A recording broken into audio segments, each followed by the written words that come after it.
What is good, Ninja? OJ over here from PlayerEssence, and welcome to the PE Nintendo Switch and Gaming News video. Today, we've got some awesome topics like always, so let's go ahead and get right into this one. LEGO Worlds Switch file size has been revealed. So the lineup of LEGO games on the Nintendo Switch is ever expanding, and it's kind of getting hard to keep track of all these different LEGO games that are coming out. However, there is a big one coming out that I think might be better than all the other ones, and that is LEGO Worlds. Now, Warner Bros. Is publishing the game on September 5th, so it's coming out very soon here. Now, if you plan on downloading the game digitally, you'll need at least 2 gigabytes of space, according to the eShop listing. You can also purchase a physical copy of the game from retailers as well, and as many of you guys know, if you purchase a physical copy of a Nintendo Switch game, since it does run on cartridges and just the type of technology Nintendo is using, you will not need to forfeit that 2 gigabytes of space on your Nintendo Switch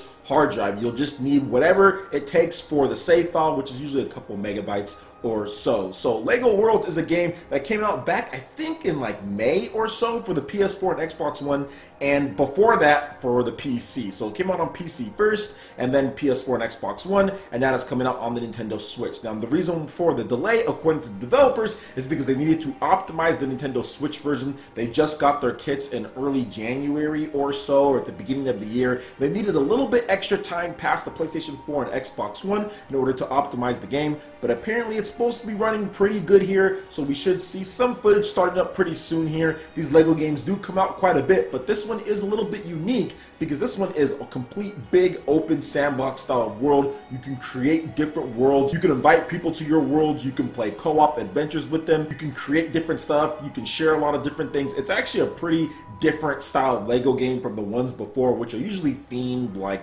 the Marvel or the Batman or stuff like that. Never really been into those ones, but this one kind of has my attention. But there are a lot of Minecraft and creating style games that are coming out, whether it's Dragon Quest Builders, or you have, of course, Minecraft on the Nintendo Switch, and then you have Portal Knights coming out for the Switch as well, plus this one, LEGO Worlds. So there's a lot of different stuff to pick from. So let me know what you guys think about this. Are any of you guys planning to download this? I think it's next week, September 5th. Any of you guys planning to download it on your Nintendo Switch or pick up the game at retail? Let me know in the comment section below. Alright, and moving on to the next article here. Nintendo has revealed ARMS fighters with the highest win rates from the top 3% of super skilled players. So Nintendo has been on a roll with all the different ARMS updates and things that have been going on when it comes to letting us know about the statistical side before they prep their brand new version 3 update with Lollipop, the brand new character. Now, within the past week, we've heard about the most used characters in addition to the characters with the highest win percent ratings. However, Nintendo has told us a little bit more when it comes to ARMS. Now, Nintendo's latest rankings are based on the top 3% of super skilled players. So this isn't just everyone out there spamming Twin Tails jump or Min Min's kick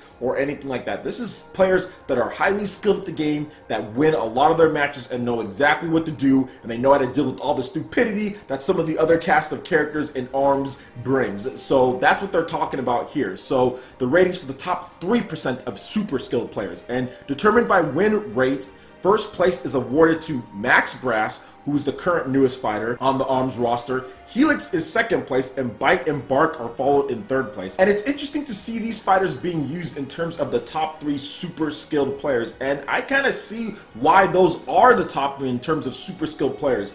All of those characters have some unique traits that casual players or players that just want to pick up and play might not be into right away, especially with their default ARMS, especially players like Bite and Bark or Helix. Those are very weird. Bite and Bark, obviously, you lose some power when a Bark or whatever gets punched, and just a very weird type of character to use. Helix is the same way with some of his default ARMS, and Max Brass is a bit slow but very powerful with what he can do. So a lot of people who are new to the game rather just pick a quick or cool character like Min Min or Twin Tail or Ribbon Girl. People that are very elusive, maneuverable, can spam certain things in order to win games online. But when it comes down to the skill players who can deal with the spam and the other stuff that people do in the game, that's when you get the highly technical characters like Max Brass or Helix and Bite and Bark. So I definitely want to talk to my boy Trap Lord Huey, EMP Trap Lord Huey. I know he's a really big competitive arms fighter, and I know what character he uses, but I want to get his opinion on some of these things. So maybe I'll reach out to him, kind of get a Twitter pull up or something when it comes to version 3 and what character you're going to be using in that one. So what do you guys think about this news here? Are you surprised about the news? Did you expect it? Have you been losing to max brass characters and all of that? I would love to hear you guys' thoughts in the comment section below. Alright, and moving on to the last article here.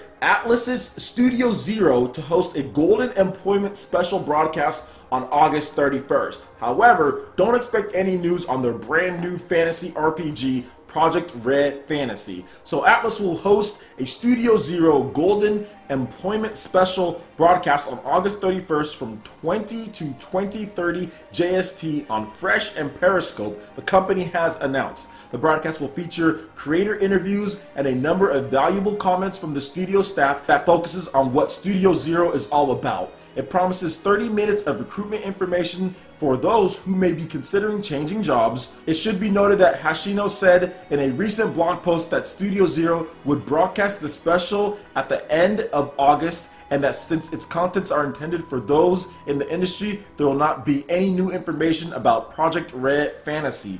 Nonetheless, since it will feature interviews with staff involved in the project, it may be worth checking out. So the reason why I wanted to talk about this is because there's been something going on, something kind of brewing at Atlus. Now, they had this brand new Studio Zero that's being developed by a lot of the Persona dudes out there, and they're working on a brand new game along with Platinum Games. It's a joint collaboration, and it's called Project Red Fantasy. And it's supposed to be some type of big current generation RPG out there that's going to delight and enjoy consumers out there. And of course, anything that the Persona 5 team, or the team that does Persona, anything that they do along with Platinum Games, yo, this is going to be pretty big. Now, we're not going to be getting any type of information on the game, apparently. We'll see what they actually have to show or anything. But I do feel that it would be pretty cool to watch. Hopefully we can get some translations of what's going on and how the recruitment process works for this type of new studio and everything, because I'm really interested in what they do, how they recruit, how they get people in. It's just another facet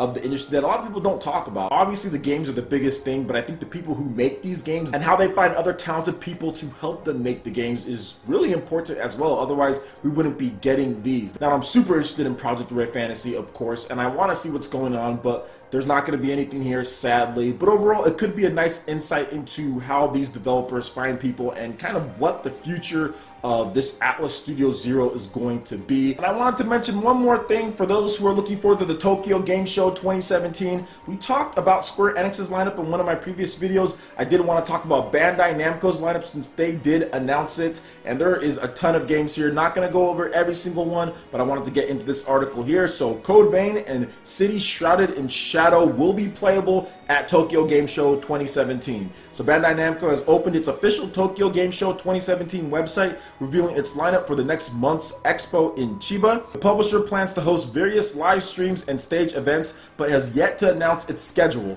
You can get the full lineup here. So the console booth, there's going to be a ton of games: Dot Hack, Ace Combat 7, Code Vein, City Shrouded in Shadow, Digimon Story, Cyber Sleuth, Dragon Ball FighterZ, Dragon Ball Xenoverse 2 for the Nintendo Switch, Get Even, and so much more. Even stuff like Namco Museum and all of that's going to be there, Project Cars, a ton of stuff. Plus there's going to be a family game section, and they have Xenoverse there as well, plus a couple other titles that you probably never heard of. Plus there is a ton of smart games. Actually, there's so many smart games on here. They have stuff based on all of their most popular franchise, such as Naruto, Cross Boruto, you have One Piece, you have a Precure, Gundam, Sailor Moon Drops, I wonder what that is, Tales of Link, Tales of Asteria, Tales of Rays. There's just so much stuff there. In addition to Dragon Ball Z, Digimon, they have smartphone games for everything. So there's going to be a pretty big section when it comes to Bandai Namco at Tokyo Game Show. They've announced their full lineup here. I'm looking forward to Dragon Ball FighterZ a bit. it, in addition to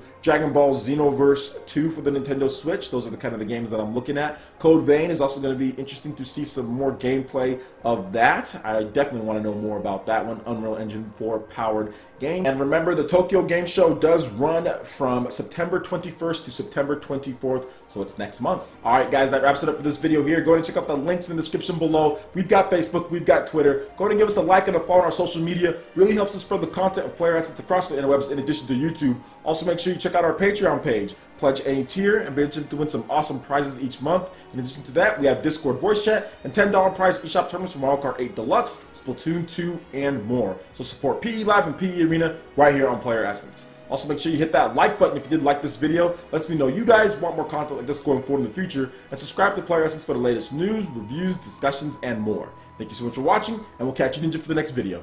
Peace.